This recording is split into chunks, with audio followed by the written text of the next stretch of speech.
Hey folks, how's it going? This is Seth Williams. You're listening to the REtipster podcast. This is episode 202, and today I'm talking with my friend Denise Ford. So I've known Denise for years now, and for a long time I've wanted to interview her because she's been doing some pretty cool things both in and outside of her land business. She's got a great story to tell about the things she's seen and done as a real estate investor, some of the obstacles she's overcome in life, and not just to the point of getting by, but really truly thriving in spite of the challenges. So this is going to be another awesome land investor spotlight interview. I'm excited for it. Denise, welcome to the show. How are you doing? Hello, Seth. Thank you so much for having me. I'm very pleased to be here and honored that you asked me. Obviously, I think like most of your listeners, we've been listening to you for years. I think I told you before, you're kind of the encyclopedia. Like you're the trusted source. Thanks. Thanks for listening. People don't know what encyclopedias are anymore. I don't think so. But they used to be these hard books full of knowledge. But you are that. I vaguely remember those things. Yeah. So thank you. Yeah, you bet. So let's start this the way we normally start these things. Why don't you tell us your backstory? So you've been in land investing for a while now. When did you first discover this? What made you decide to give it a shot? I discovered it back in 2021. So I didn't know anything about real estate, honestly. My background, I started in management, but my full background was in marketing and business. And I also had art. So I did a lot of design. So that was my W-2 for the majority of my life. I raised kids as a single mom in Illinois, unexpectedly, but did that until they all grew up, went off to college, and then I could move wherever I wanted. We lived in Illinois around family, so it was really important to have that support system. So everyone scattered from there. I moved down to Arizona and found a job in marketing. So it was always, that's what I knew how to do. I always had side jobs though, because I had to put food on the table, education, you name it, everything for the kids. So besides my main day job, I was an adjunct college teacher. I had my own marketing company. So I worked with hundreds of companies. So I had to dig into many, many fields, really understand it to be able to speak for them. So I've just had so many miscellaneous crazy jobs, but you do what you have to do. And that has probably been one of the best characteristics that's carried forward. So I was doing marketing full time, and my last W-2 was in the election industry, which is fascinating. So, going through the 2020 elections was quite a wild ride. But I believe in being an entrepreneur. My whole family, all of my 5 siblings, my parents, we all had our own companies. So I knew that W-2 wasn't going to fulfill retirement because that started late. And just my drive to build something, to do something. So started listening to podcasts. I came across one and Mark Podolsky was on it and he started talking about land. And I'm like, what is this? It sounds too good to be true type thing. So I just started to dig into more research on that. Like I said, very little real estate background or knowledge besides buying my own place. So found the right mastermind, the right coaches for me, because I had to find a good fit. I wanted a little smaller where I could really get that one-on-one because I knew I needed it. So joined on with that and still working my W-2. I'm like, let's try this. So direct mail, like most people do. My first campaign had 17 deals that I put into escrow. And I was shocked and did not know. How big was that campaign?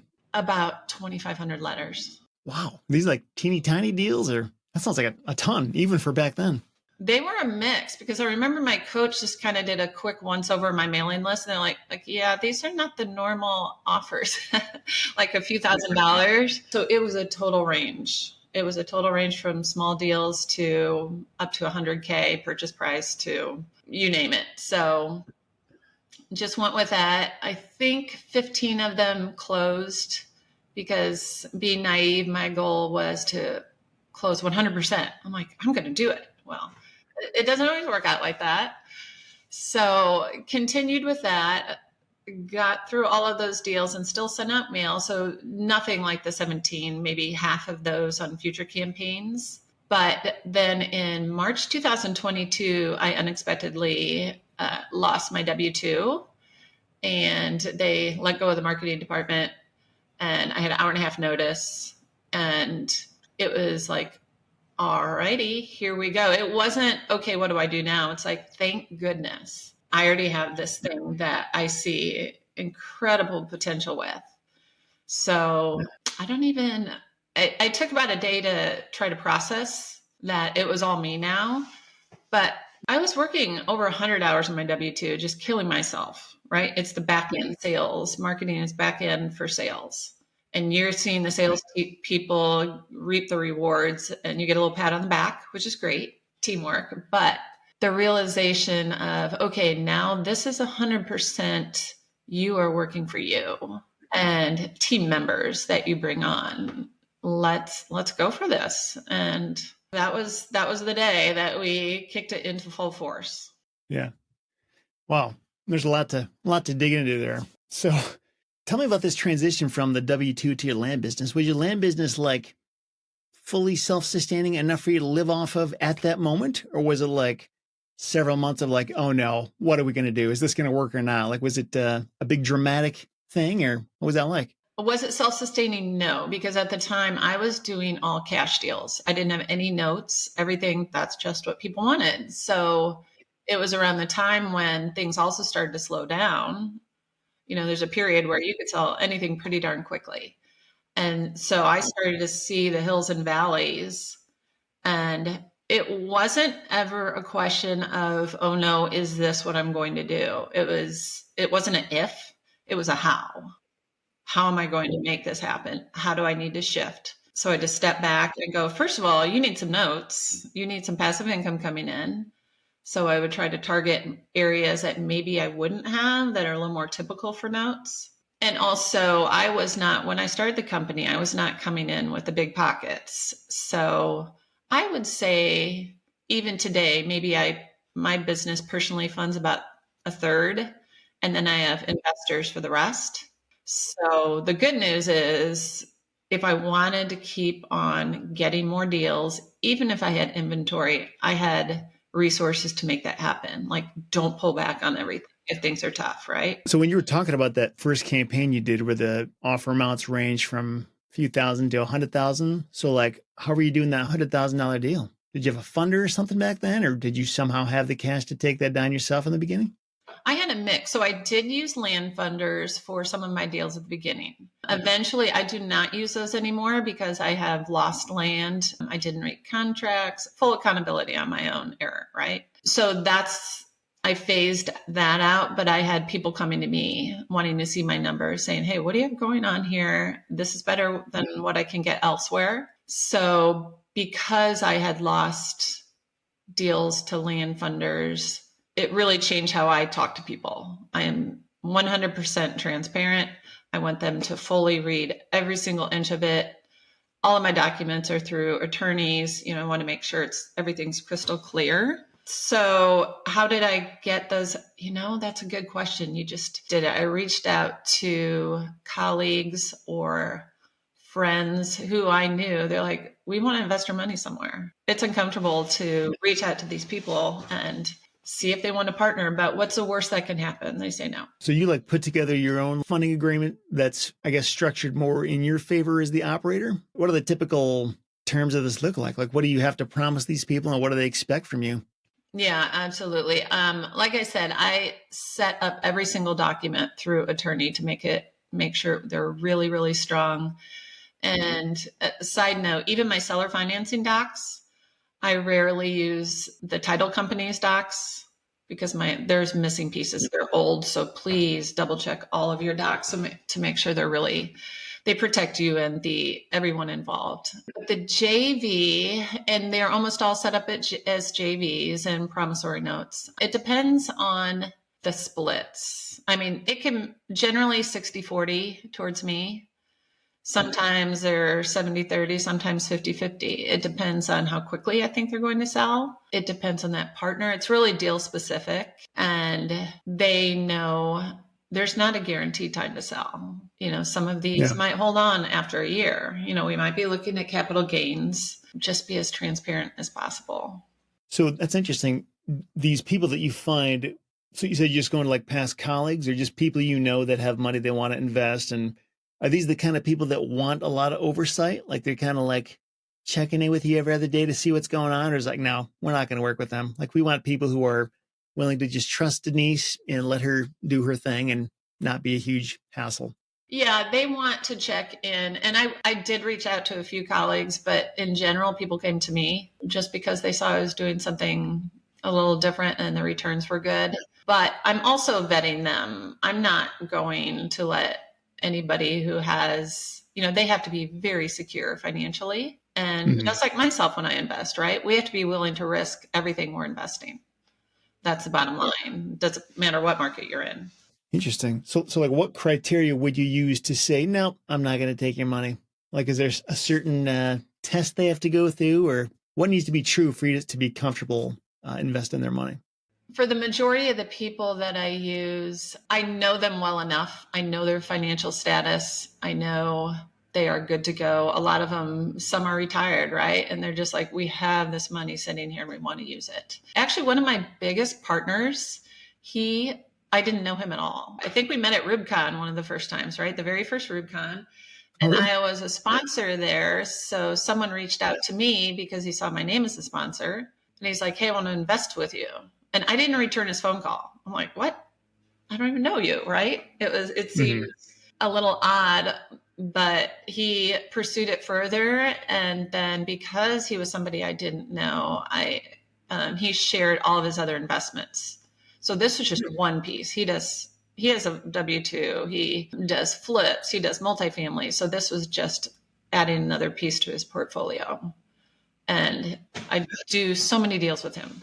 That time we first met at RubCon in 2022, if I remember right. Was that 2022? Was that when it was? Mm-hmm. Yeah. So did you not have a booth set up for your land business there? No, I didn't want a booth because I wanted to enjoy the conference. I said, I'll sponsor you, put my logo, I wanted in on the marketing, but I didn't want to lose time actually enjoying the conference. So yeah, I remember seeing that. I was like, oh, that's unusual. I've never seen a land investor. Like, what is Denise doing? Like, I've just never seen that. Is she like some big shot or something? And I don't know if that was like one of your things you learned in your marketing experience or something, or if that was just part of me was like, what do you think you're doing being a sponsor? I'm like, why not be a sponsor, right? Meet people. Yeah, interesting. Is that why that investor connected with you? Like, would that have happened if you hadn't? No. And like I said, it was just online. He saw my contact information through RubCon on the website or whatever. So no, he would not have. It's interesting. I know a lot of times those conferences, it's weird how important the relationships that can be that come out of those things. And you never really know it until you just show up and just see what happens. But that's kind of an interesting example of that, and you didn't just go to the conference. You actually went that extra mile. I bet most land investors have never thought of that, of doing that kind of thing, but it seemed to work for you.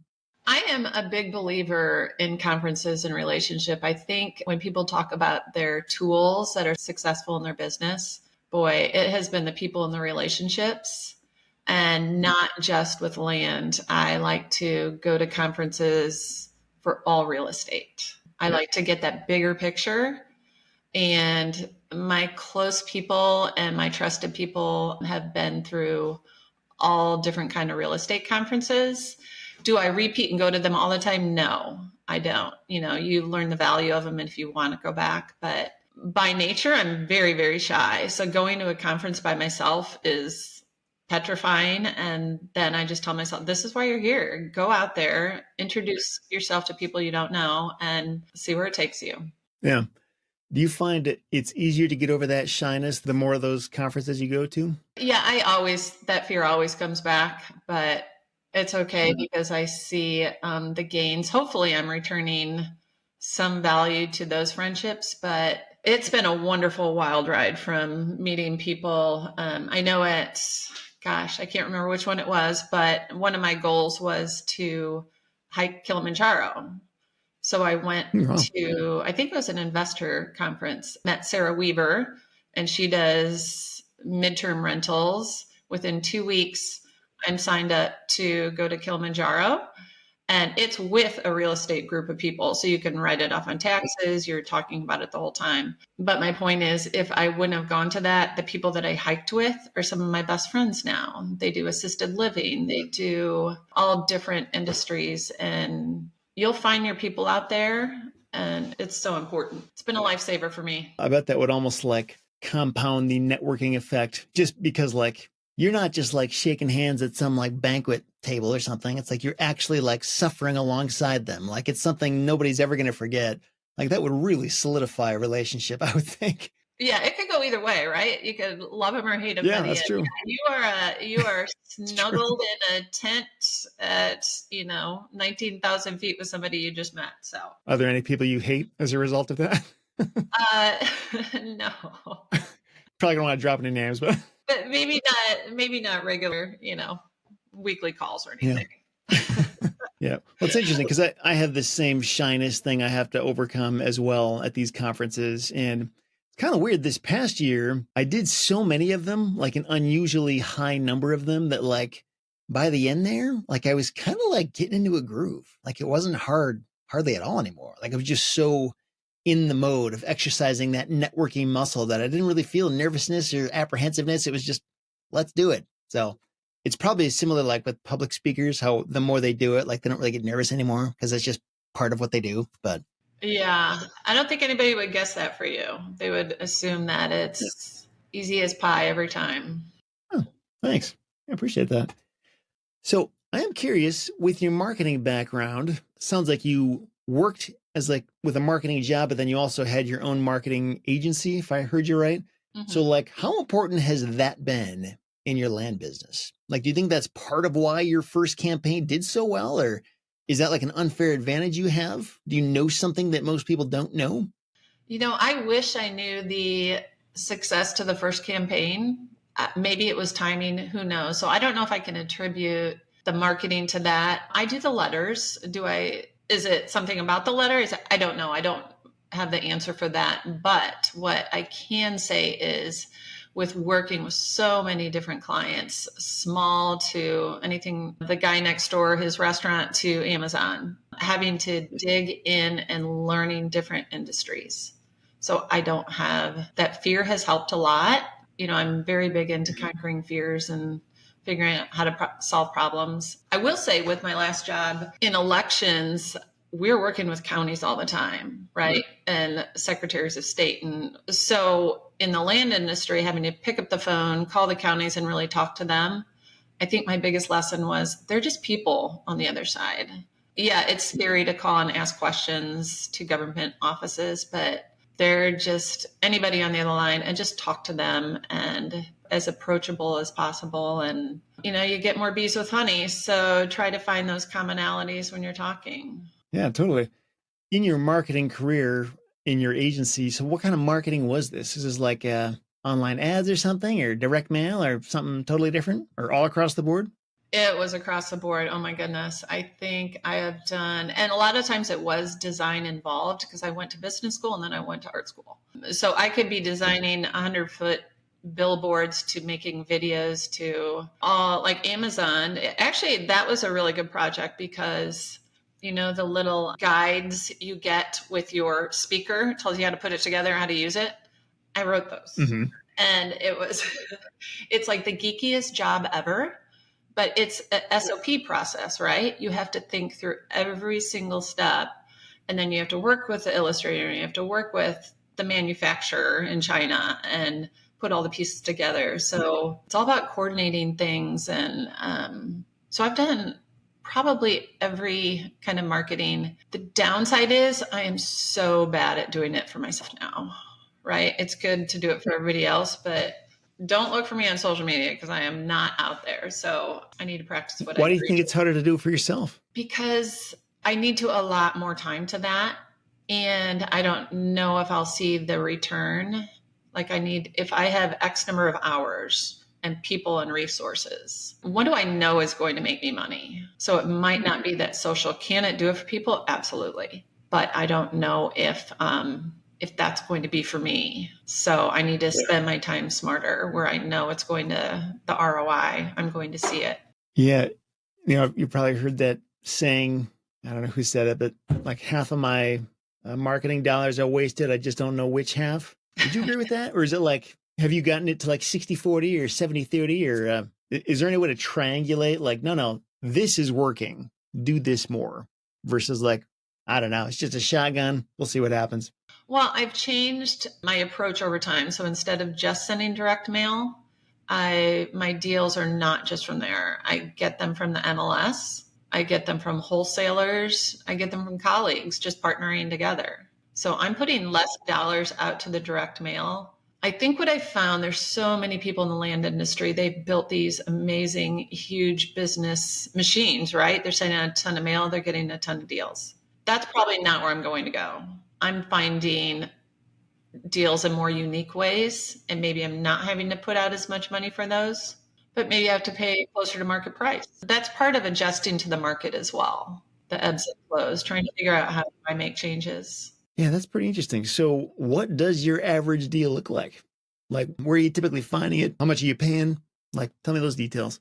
I do still do some marketing, some direct mail. So I would say the purchase price is normally anywhere 20 to 80K in there.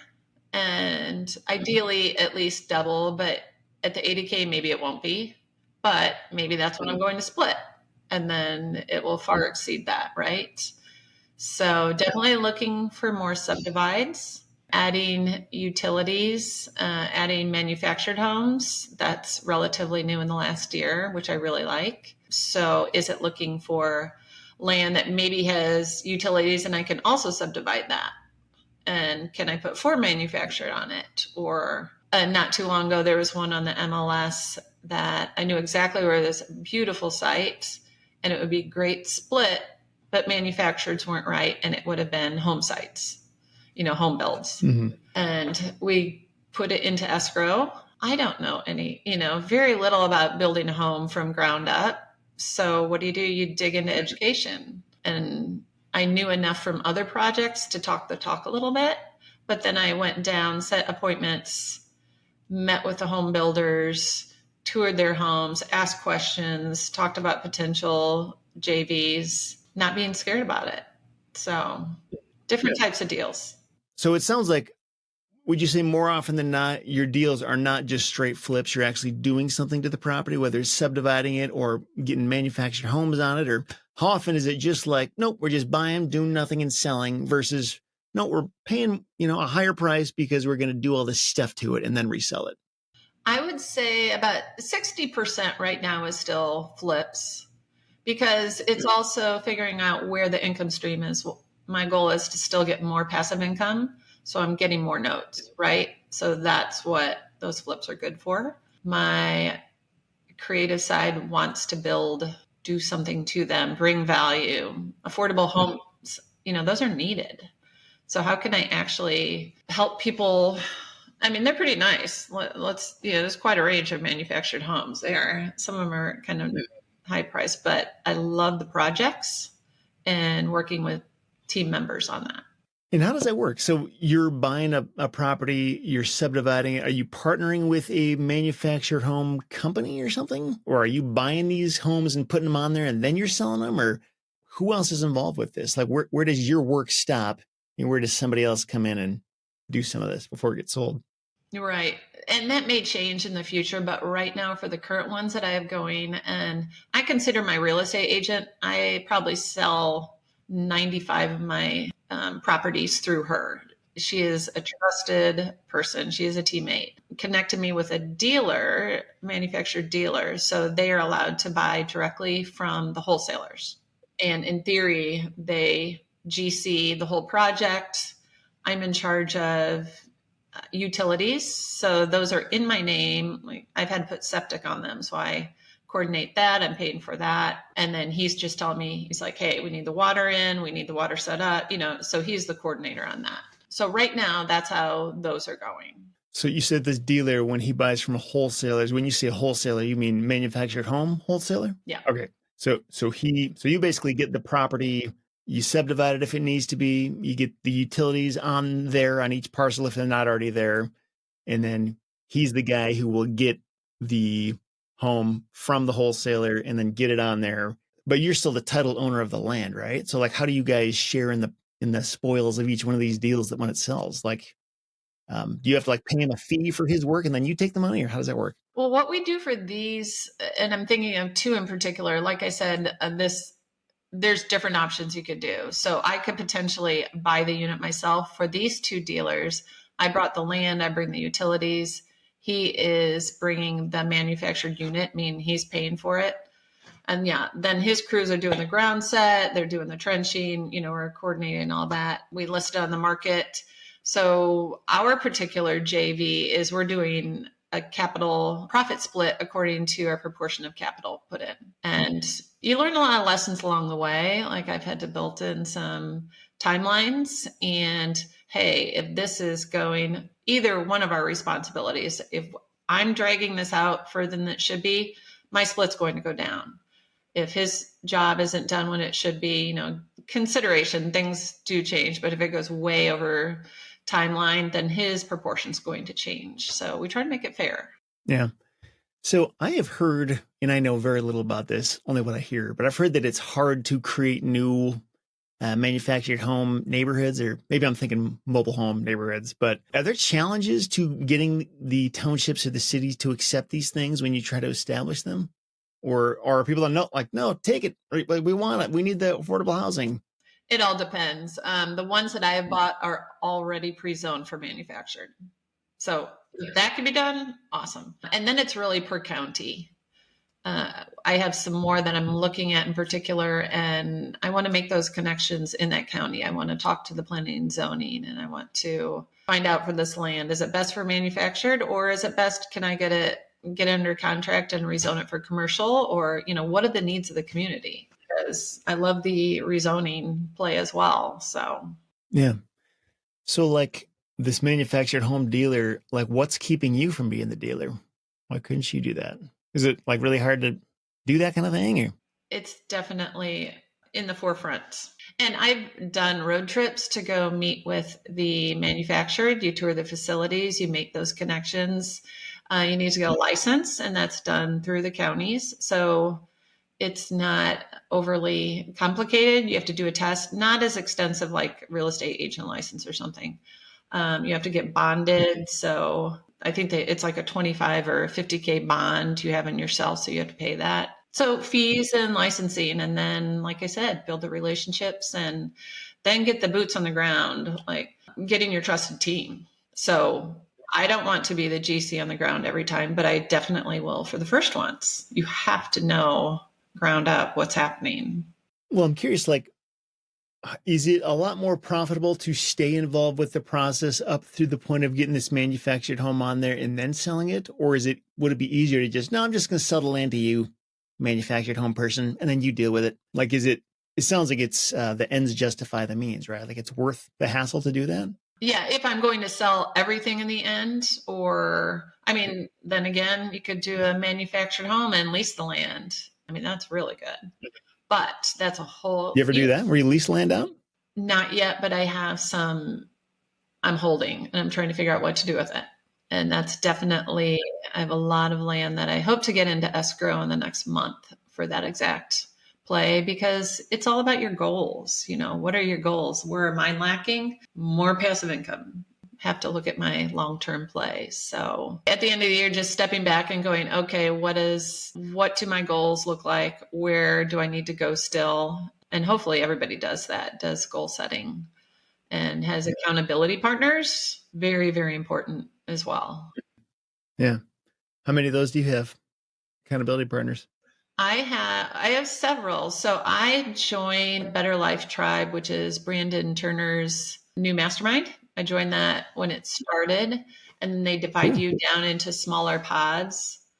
So I have a group of 6 of us. We meet every week, and they are nobody's from land. They're from, they have trailer homes, they have assisted living, they have, you name it, everything across the board, a lot of commercial. So we have spreadsheets. We're doing our annual, quarterly, weekly goals. And then I also have other trusted friends that I set up monthly accountability meetings with. So you're a nomadic working land investor? What's that all about? Yes. So when I did the trip to Kilimanjaro, and you're off grid I was off grid for 8 days that I literally had no accessibility to internet. So it's a good test for your systems. My life before was raising kids, like every minute of your day is for other people. And now I have more, I get to decide where the career's going, and it's your why, right? My why is family, friends, adventure. Love my adventure. So how do I do that with my business now? How does that work when you're off the grid for 8 days? You have a team or something? Yes. Yeah, you definitely have a team and you plan things accordingly. So I did a little tester. My goal is to work remote from other countries and other places. I house hack my place. So a lot of times I'm homeless during the year anyway.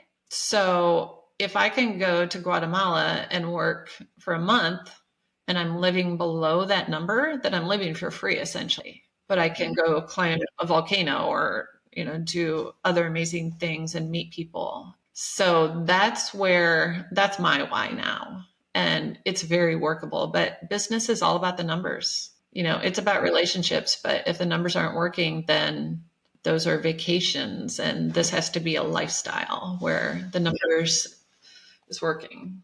Now, tell me a little bit about working as a single mother. Like, when did your kids all leave the house? Like, how long has it just been you? 2014. So I'm trying to think. In 2000, we lived on the East Coast for a while. In 2000, we moved back to Illinois, and gosh, we were there for about 16 years until they all went off to college. So 2014 is when I moved down to Arizona. It's amazing. I've spent more time with my family and friends in the last 2 years than I ever have, like quality time. Mm-hmm. And let's build those memories and, just enjoy each other. And yeah, I might be working in the back bedroom, but that's okay. Well, and maybe you just told me, you say it was 16 years you were working as a single mother, or how many years was it up to you to make this all work? 16 years. It was really hard. I'm not going to lie. It was, oh my gosh, I can only imagine. That sounds very hard. The kids were great, but obviously there was family situations coming out of divorce. The kids were young. They were 4 years old to 11. My saving grace was they had cousins around. I had my parents, so they grew up around family, but it literally is putting food on the table. There's no way to sugarcoat that. One of the passions that I have in real estate is helping, whether it's homeless or single families, single mothers and kids, because if I didn't have that family to move back to and help support me, even though I was working 3 or 4 jobs, it's just that crossroads. What if somebody didn't have that? I understand how somebody might be homeless. I understand. It was just life and luck that I did. So I try to carry that with me. I think it's really important.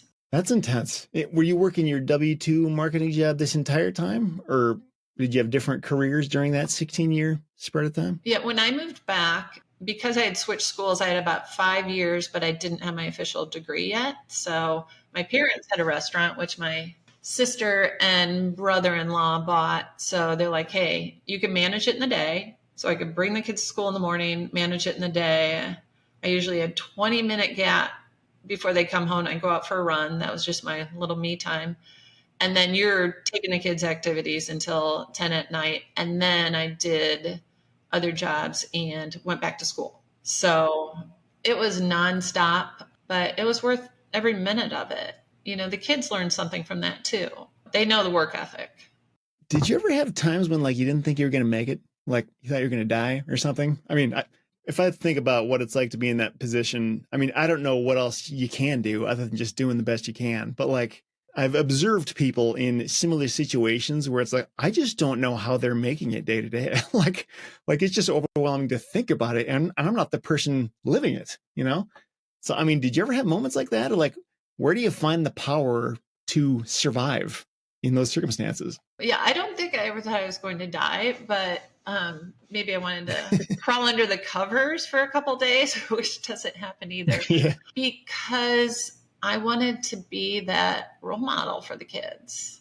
There isn't like I said before, there's not a yes or no, it's a how. You have to show them that no matter what's in front of you, there is a way to figure it out. There are always answers. It might not be clear. It's not going to be fun all the time. You just push forward. There's no option.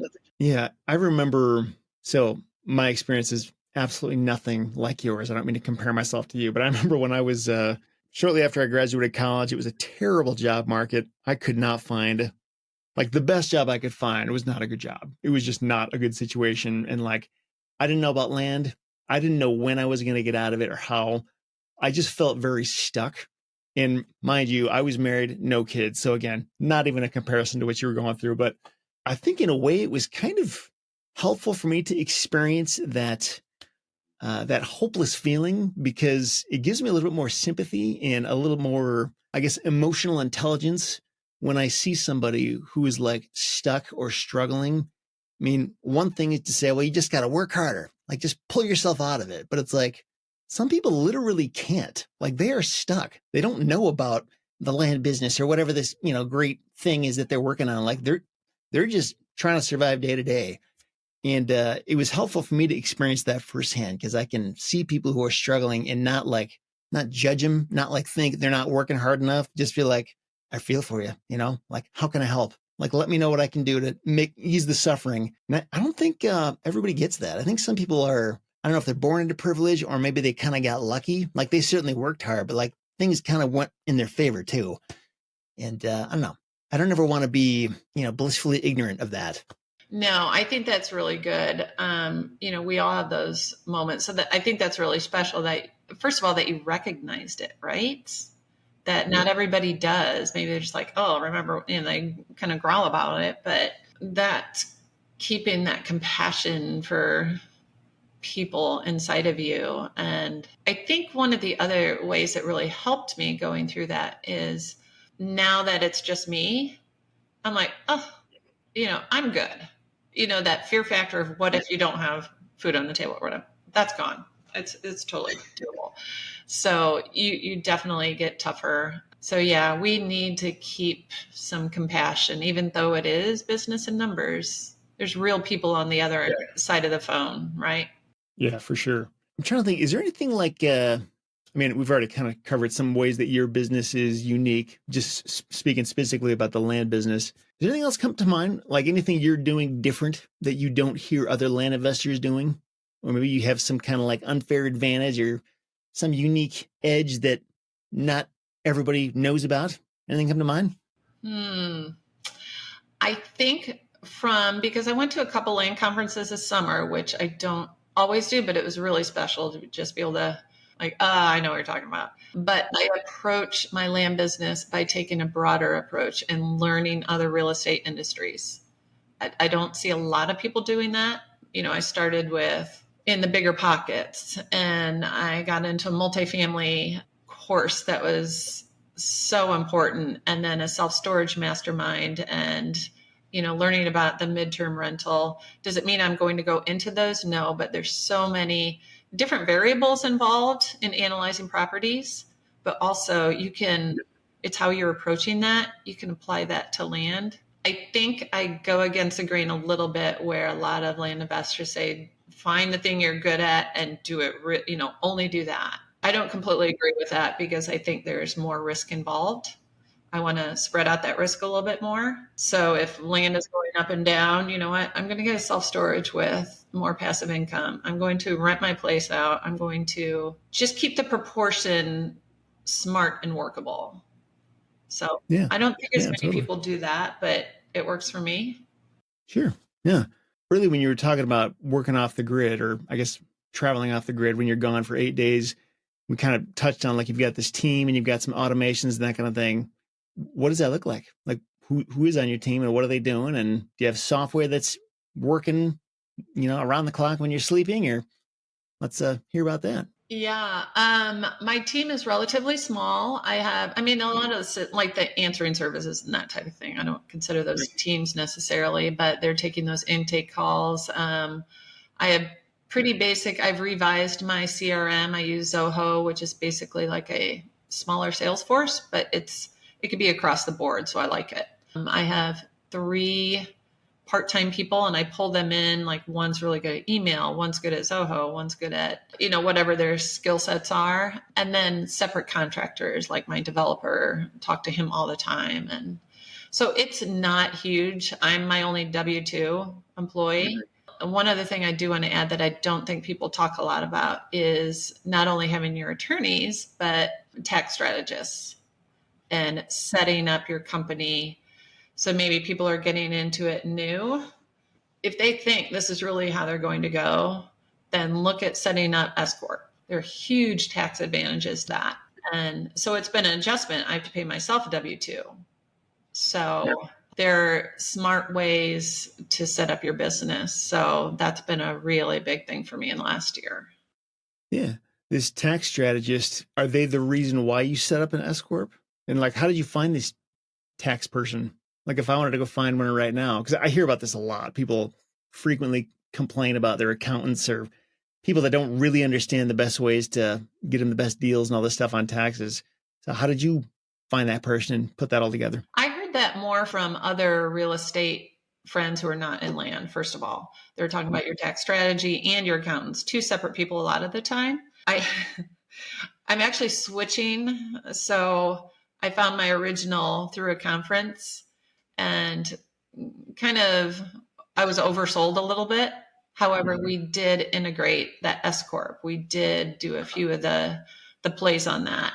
Get another property, do a cost seg. How can you really mitigate your taxes a little bit instead of just purely cash coming in? So I would say ask people for referrals. Ask who's doing it really well for them. And I won't do that on camera, but there are a lot of really good people out there. Gotcha.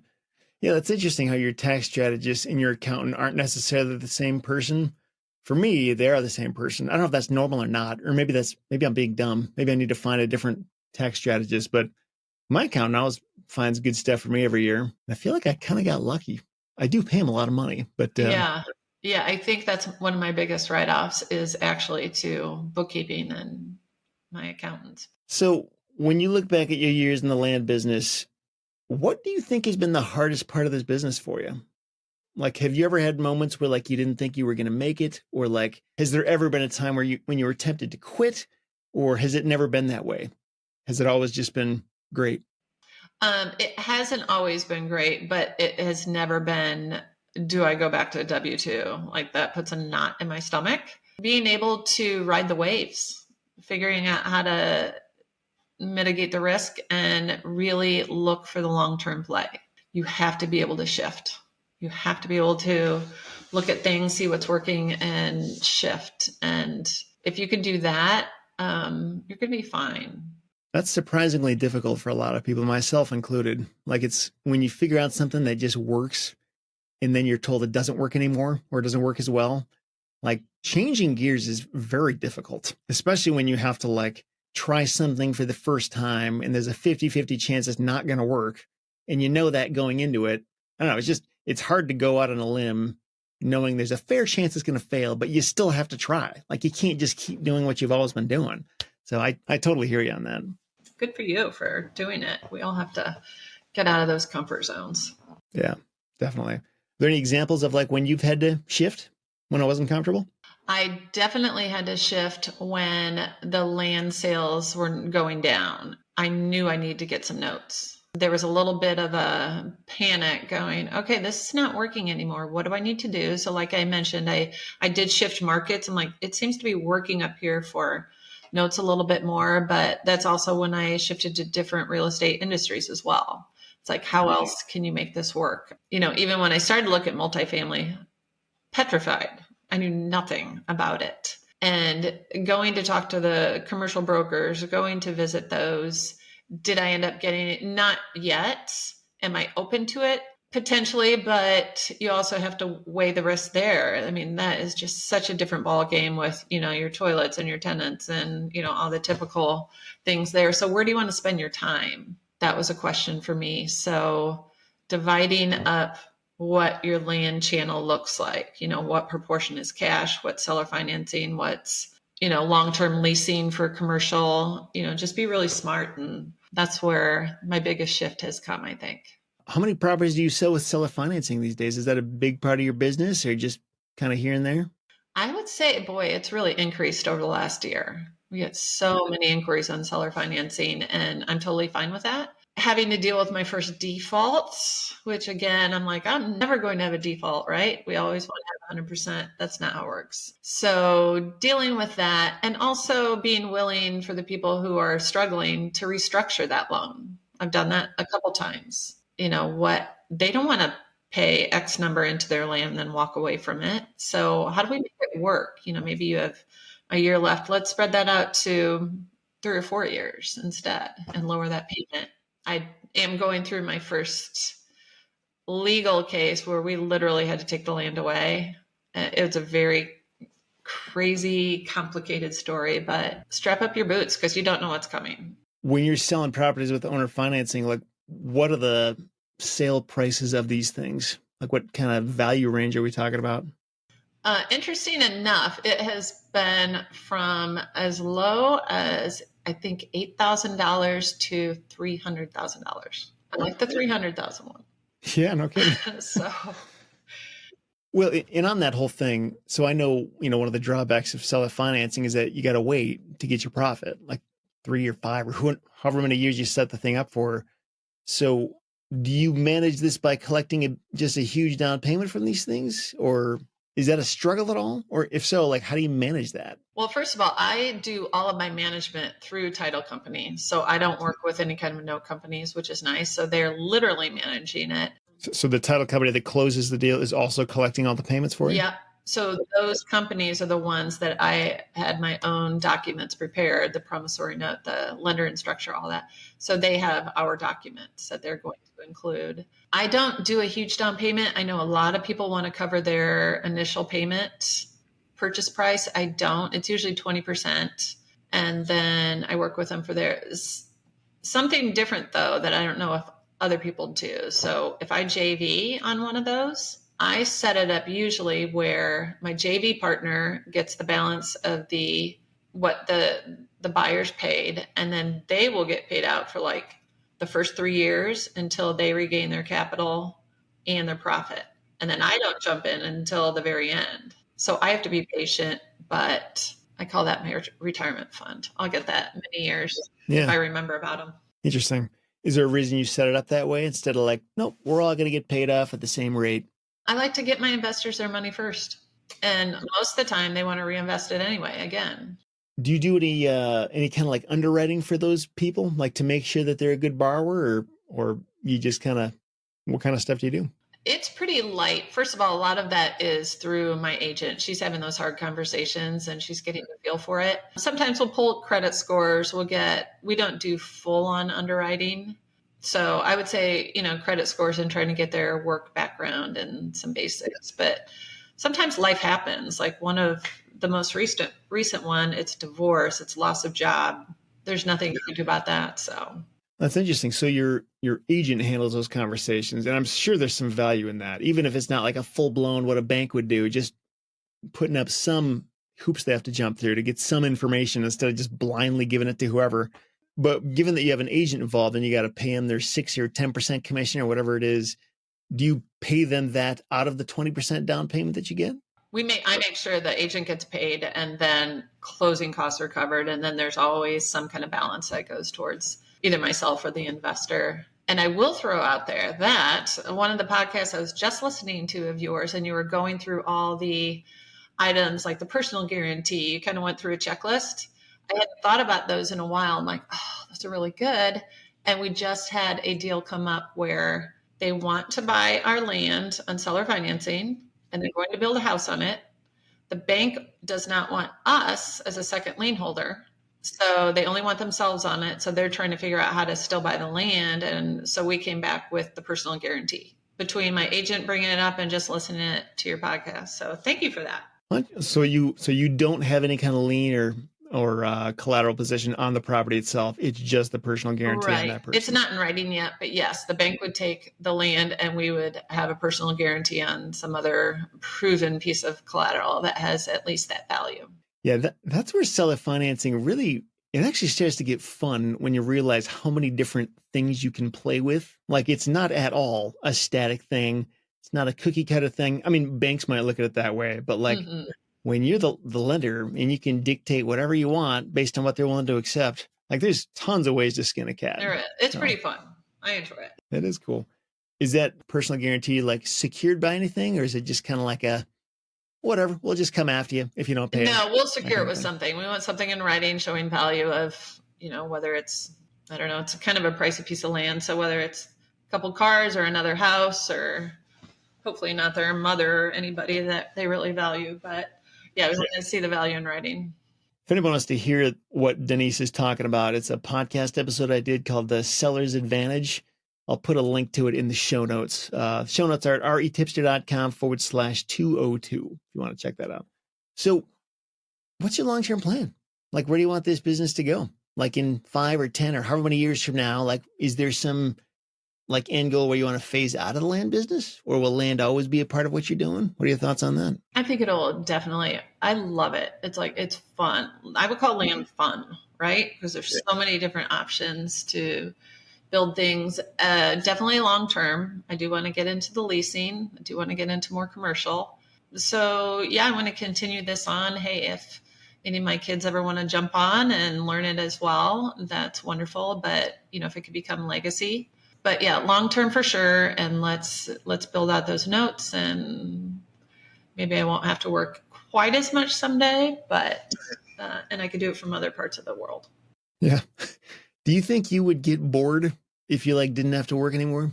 Like, what would you spend all your time doing? Oh, I would not be good. Yeah. No, I get very bored if I'm not doing things. Even if I'm traveling, I have that energy to build and create things and be productive. I like to be productive. I remember when I was little, so I mentioned I have 5 siblings and we didn't get to watch TV very much.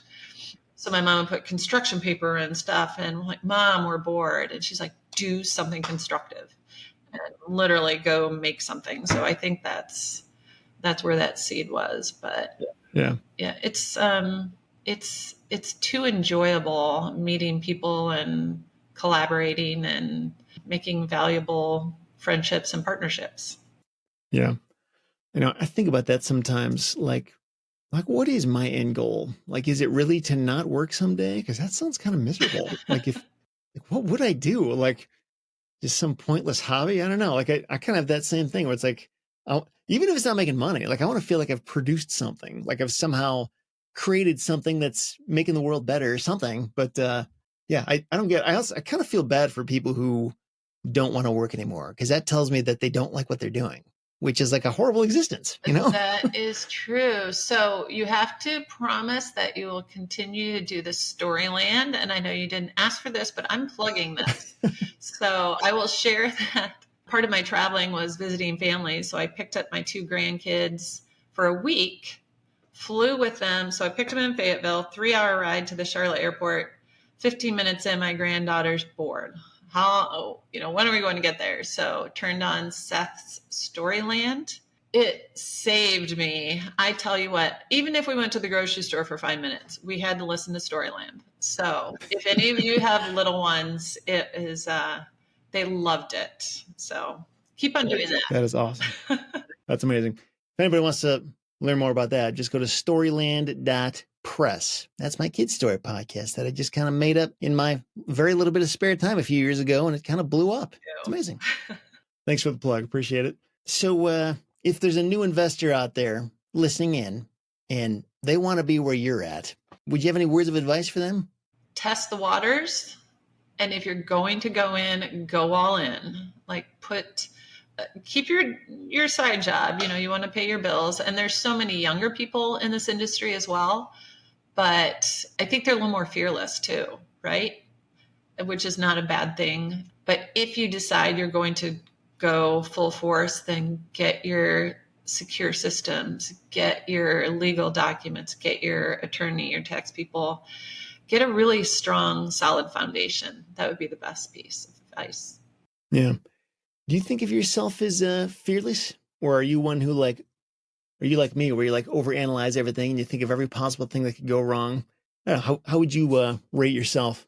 I go towards fearful things because life's too short. And it needs to be across the board. So if it's a physical thing, if it's jumping from an airplane or going scuba diving or whatever that is, that scares me. If I overcome that, then I can certainly go walk up to a stranger at a conference. I can have those hard conversations with my investors. It really crosses over all levels. So Is that always how you respond to fear, where you almost see it as like a challenge to overcome, or is that more the exception than the rule? I think once I had the freedom to do it, when the kids were older, it changed. But that background of getting through so many hard trials, I'm like, okay, you could do this. You got this. So Yeah. Yeah. Cool.